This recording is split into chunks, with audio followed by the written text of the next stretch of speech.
আসসালামু আলাইকুম এভরিওয়ান, আশা করি সকলে ভালো আছেন। তো আজকে আপডেট দিব কুরিশের বিষয় নিয়ে। তো প্রচুর বাইরে আছে যারা কিনা আপনার কুরিশের বিষয়ের সম্বন্ধে জানতে চাচ্ছেন, ভাই নতুন আপডেট আছে কিনা, বর্তমানে কি কুরিশে কি বিষয় কি বন্ধ হয়ে গেছে কিনা। তো এই বিষয় নিয়ে আপনারা এ টু জেড কথা বলবো, অবশ্যই আপনারা মন দিয়ে শুনবেন।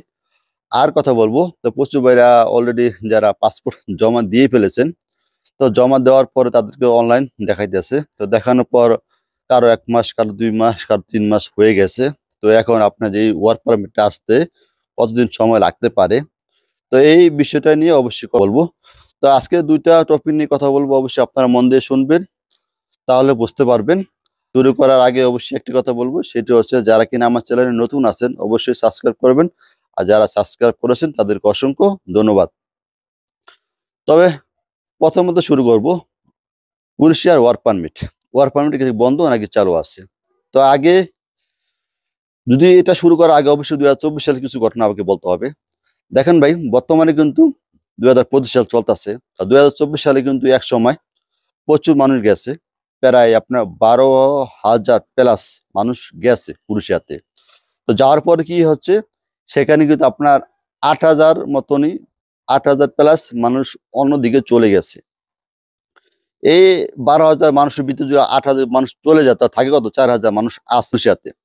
তো এই কুরিশিয়াতে থাকার পরে দেখা গেছে তাদের যে কোম্পানিগুলো নিচ্ছে, ওই কোম্পানিতে তাদের মানুষ শর্ট হয়ে গেছে। এমনকি তারা একটা কমপ্লেন করছে, ভাই এখানে মানুষ আসার পরে কেউ থাকে না, থাকার পর তারা অন্য দেশে চলে যায়। এটাই হচ্ছে একটা কমপ্লেন। তো এটার জন্য এটা খুবই একটা ব্যাড নিউজ। আর হচ্ছে দ্বিতীয়ত হচ্ছে হলো কিছু কিছু সাপ্লাই কোম্পানি আছে, যেমন সাপ্লাই কোম্পানি তো অনেক আছে। বর্তমানে কিন্তু আপনার সাপ্লাই কোম্পানি প্রচুর ভিসা হচ্ছে। সাপ্লাই 2024 সালে সাপ্লাই কোম্পানি কিছু গেছে, যাওয়ার পরে কি আছে, তারা বডি কন্ট্রাক্ট কিন্তু আপনি গেলেন, যাওয়ার পর আপনাকে তারা ছেড়ে দিল। ছেড়ে দেওয়ার পর আপনি অন্য কোথাও চলে গেলে, হয়তো সেখানে আপনি কাজ কাম করলেন না, আপনি ইতালি, ফ্রান্স, স্পেন, আপনার যার যেখানে সুযোগ আছে সেখানে আপনি চলে গেলেন। তো এটা হচ্ছে একটা কারণ। এইসব কারণে 2025 সালে যেটা আপডেট আসছে, নতুন সরকার যেটা গঠন করছে, তারা আইন যেটা পরিবর্তন করছে। কারণ আমরা বর্তমানে যে কুরিশিয়াটা, এটা কিন্তু একটা বর্তমানে একটা চেঞ্জিং একটা কান্ট্রি। আগে ছিল নন চেঞ্জ 2023 সালের আগে, তো এখন বর্তমানে একটা চেঞ্জ কান্ট্রি। তো অবশ্যই তাদের রুলস নীতি মেনে চলতে হবে। আর 27টা দেশের মতো তাদেরও একটা রুলস আছে, তো তাদের ওই রুলসের মধ্যে তাদের চলতে হবে। দেখা গেছে আপনি যখনই ভিসার জন্য অ্যাপ্লাই করবেন, প্রাথমিকভাবে যখন ভিসার জন্য আপনি অ্যাপ্লাই করবেন, তো অ্যাপ্লাই করার পর আপনি যখন কুরিশিয়াতে যাবেন, যখন আপনি অন্য দেশে মুভ করবেন না, আপনি কুরিশিয়াতে থাকতে চান, যখন দেখবেন যে আপনার কোনো কোম্পানি আপনাকে অ্যাকসেপ্ট করে না অথবা আপনাকে রিসিভ করে না, তখন আপনি সেক্ষেত্রে আপনি কি করবেন? অবশ্যই আপনার বাধ্যতামূলক হয়ে আপনার অন্য দেশে চলতে আপনাকে যেতে হবে, তাই না?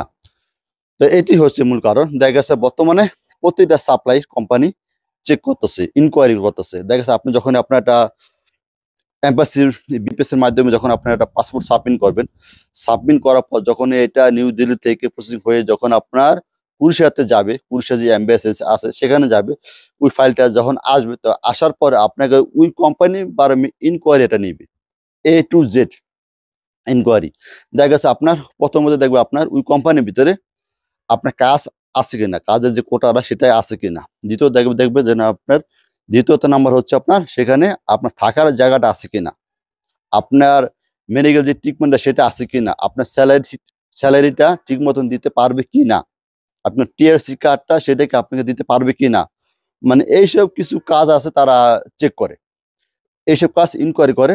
ইনকোয়ারি করার পরে তারা একটা সিদ্ধান্ত নেয়, যদি সবকিছু ঠিকই আছে, 100/100 ওকে আছে, তখন দেখা গেছে আপনার ভিসার জন্য গ্রহণযোগ্য, আপনাকে ভিসাটা দিয়ে দিবে, এটা 100%।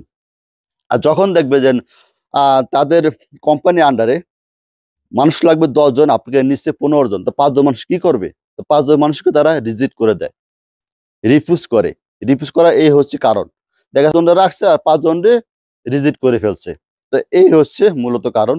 এই কারণেই রিজেক্ট করা হয়। আসলে রিজেক্ট কারণ এটা তো সরকারিভাবে কোনো ঘোষণা দেয় না যে আমরা মানুষ নিব না, মানুষ আমাদের চাই না, লাগবে না, আমাদের কাজ শেষ হয়ে গেছে। এটা কখনো সরকারের যে কুরিশিয়া যে সরকার আছে, সে কিন্তু এখন এটা ঘোষণা দেয় নাই। কিন্তু কিছু কিছু ফালতু নিউজ আছে, আমরা এটা ছড়াই ফেলাই ফেসবুকের মাধ্যমে। আসলে এটা করা ঠিক না। আগে আপনার মূল যে পয়েন্টটা সেটাকে আগে বোঝার চেষ্টা করবেন, মূল পয়েন্টটা কোনটা। মূল পয়েন্টটা হচ্ছে এটাই, যেখানে আপনার একটা সাপ্লাই কোম্পানি যায়, যাওয়ার পর সেখানে আপনি তাদের যে কাজের কোটাটা দেখে দেন, সেখানে আপনি কতজন লোক লাগতে পারে। তারপর তারা একটা যাচাই বাছাই করে দেখা যাচ্ছে আপনার 10 জন লাগবে, দেখা যাচ্ছে আপনার 15 জন গেছে, সেখানে আপনার তার দক্ষ আছে 10 জন রাখে, আর বাকি 5 জনে রিজেক্ট করে। দেখা যাচ্ছে আপনার 15 জন আছে, 15 জনে অ্যাপ্লাই কাজের দক্ষতা আছে, তো 15 জনে রেখে দেয়। আর কিছু কিছু সাপ্লাই কোম্পানি আছে যারা কিনা অযথাই বডি কন্ট্রাক্টে এনে আপনাকে ছেড়ে দিবে। তখন দেখা যাচ্ছে আপনারা কি হবেন, আপনারা তো দেখা যাচ্ছে কুষ্টিয়া থাকতে পারতেছেন না, তখন দেখা যাচ্ছে আপনারা অন্য দেশে মুভ করতেছেন, এটার জন্য একটা সমস্যা হয়। ঠিক আছে, তো এই হচ্ছে রিজিটের কারণ, আর এই হচ্ছে আপনার বিষয় হওয়ার কারণ। ঠিক আছে, আশা করি আপনারা বুঝতে পারছেন যে বিষয় কি কারণে হয় আর কি কারণে হয় না। আশা করি আপনাদের কাছে অল ক্লিয়ার হয়ে গেছে। আর দ্বিতীয়ত ছিল যারা কিনা অলরেডি পাসপোর্ট জমা দিয়েছেন, জমা দেওয়ার পরও অনলাইন দেখাইতেছে 1 মাস 2 মাস 3 মাস হয়ে গেছে, প্রচুর আমাকে কমেন্ট করেন ভাই এইসব নিয়ে। তা ওয়ার্ক পারমিট এখনো আসে না, তা না আসার কারণটা কি? আপনি যখন কোনো এজেন্টের মাধ্যমে পাসপোর্ট জমা দিবেন, জমা দেওয়ার পর তারা কিন্তু আপনার কাছে সময় নিচ্ছে 6 মাস, 6 মান্থ। তো 6 মাস যখন সময় নেয়, আপনাকে 6 মাস পর্যন্ত অপেক্ষা করতে হবে। আপনারা হাই হতাশ করবেন না। দেখা যাচ্ছে ভাই 1 মাস হয়ে গেছে গা, 2 মাস হয়ে গেছে গা, ভাই আমাদের বিষয় এখন হচ্ছে না, অনলাইন দেখাইতেছে। এটা না, এটা করা যাবে না। আপনার ওই কোম্পানির ডেট থাকবে 6 মাস।